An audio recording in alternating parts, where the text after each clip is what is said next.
Right, action.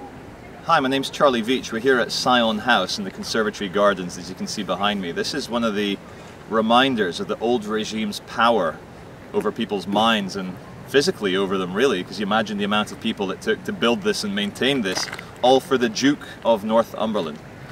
Anyway, I just want to say a few words to camera because, as you all know, we are entering a very accelerated phase of change, of revolution, of insurrection.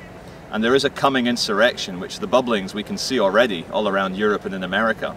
But in this coming insurrection, it's important that we just maintain our sanity amidst all the propaganda and all the right-wing media or the left-wing media calling us idiots or laughing at us. And that's one thing, as Gandhi said, any revolutionary group will firstly be ignored and then laughed at and then have people angry at you. So with all the upcoming student demonstrations in London and the ongoing occupations in New York, in London and around Europe and around the world, hold steady, hold fast, start organizing. The coming insurrection will not be pretty. Many people might get hurt, but it's important that you don't get hurt because you are the resistance. And sorry for using a phrase from a Hollywood movie, but you really are. So we do really need to take back the streets, as the chanting goes in the protest. Whose streets are streets? Whose streets are streets? And although I have no issue with any individual policeman or policewoman, of course, they're just family people like you and I, as soon as they put on that uniform and they're not directly engaged in protecting people from rape or murder, they are merely the Roman centurions of the old world order and potentially of the new world order.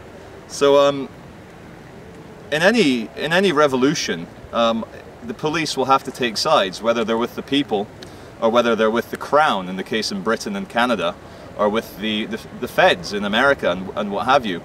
And so, as I said many times before, during protests, during struggles, during insurrections, one thing we can do, which will really invigorate people's minds towards the actual opportunity for change, is if the police completely lose control of city centres.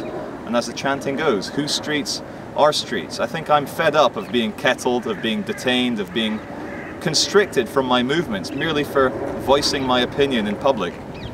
And so I say this with absolute peace, with absolute desire for change, and with a strong feeling that we can work this out together. But in order to remain human, you have to take sides sometimes. So to all the police, this isn't personal against you.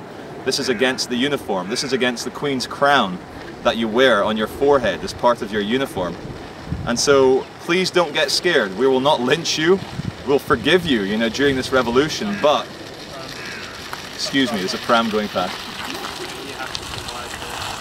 Kids are the future, or are they the present? Who knows?